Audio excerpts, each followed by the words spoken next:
The battles within your mind are often the worst, especially when your fears and your inner turmoil is manifesting itself like giants of your opposing enemies. Welcome back to the Dissection Table. This is where we take the latest video games, trailers, comics, and more and break them down bit by bit. And now here we go with issues 6 and 7 of Ultimate Wolverine. If you need to get caught up on all the other previous issues, you'll find them right over here on my page. And now without further ado, and immediately pick up right where we left off in the previous issue. So as we saw in the previous issue, Wolverine, aka the Winter Soldier of this universe, had been dispatched to basically take out Sabretooth. Thankfully for Sabretooth, however, against a brainwashed Winter Soldier variant of Wolverine, Sabretooth got just the help he needed. That help coming in the form of Leech here, who, as the name implies, with a very simple touch of his hand, can nullify the abilities of mutant powers for a brief window of opportunity. Which is perfect because Natasha Romanoff, aka the Black Widow, was also here on scene, helping to join up with Sabretooth and join the opposition group. And after Wolverine's healing factor had been suppressed by Leech, she fired a trick, knocking out Wolverine and him being taken back to his former allies, which now he had turned against you because, again, he'd been brainwashed into the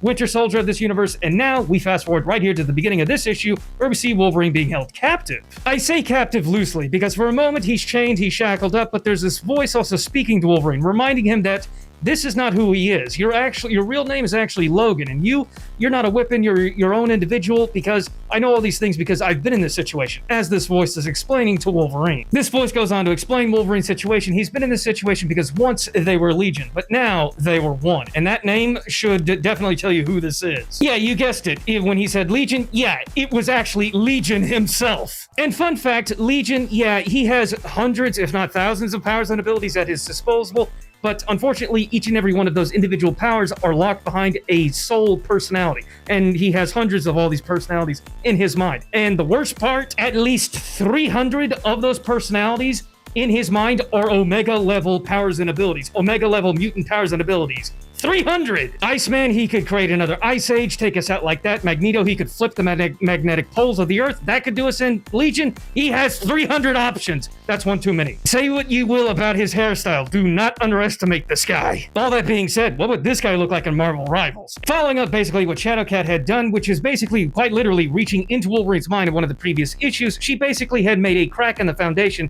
of helping Wolverine's healing factor restore his now slowly healing mind. We see Legion continuing off that work, the crack in the foundation. Here's Legion again trying to push through and help Wolverine remember just exactly who he is. Also, Legion looking like Eternity here, very appropriate given how powerful he is. Legion's talking and narrating over Wolverine while Wolverine's going through these giant manifestations of the enemy of the bad guy group this time around in the Ultimate Universe with Wolverine, and that would be Colossus, his sister Magic, and Omega Red. Legion telling Wolverine, you have to fight, which I mean telling Wolverine to fight that second nature to him, and fight he does. Can you say boss fight? Fighting the mental manifestations of his opponents, the enemies, the bad guys this time around, it all culminates and concludes with Wolverine even fighting himself. While all this is happening, this is all nothing but a healing process within his own mind. And it concludes with someone telling him to wake up. Wake up! And wake up he does. And he wakes up in the heart of the opposition, the good guys this time around fighting the bad guys. And everybody's here, all the people that have survived thus far, including Legion right here, as he's referred to this time around in the story as the One. Basically, he was unalived by the bad guys, and he ultimately kind of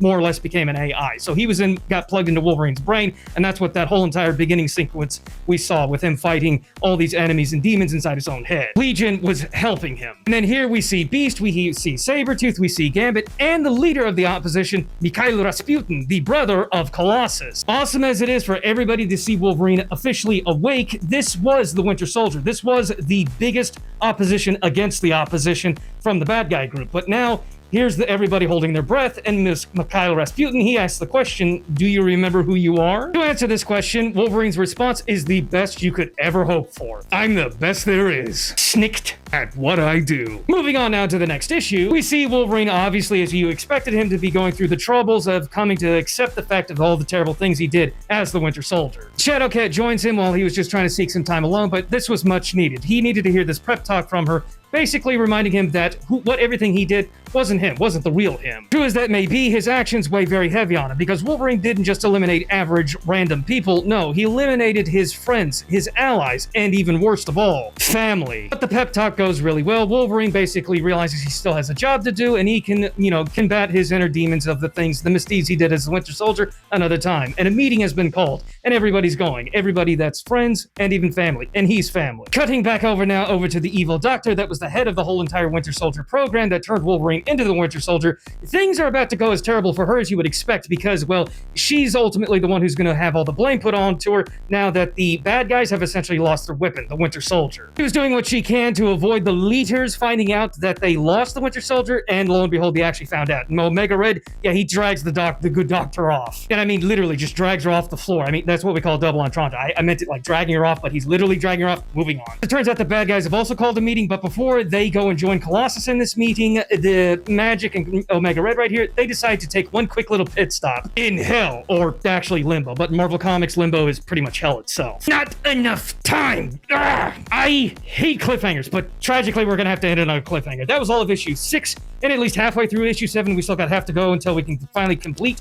issue 7. If you enjoyed the breakdown so far, please make sure to give me a follow, like, and a comment, and definitely make sure you're following for whenever I post the breakdown on the remaining half of issue 7. Before I actually conclude this video, I just want to go ahead and put this out there right here, right now, to all of my dear friends, the people that I call my friends that I've made right here on TikTok. Thank you all for the genuine concern for my well-being, because if you didn't know, I'm right here in Texas.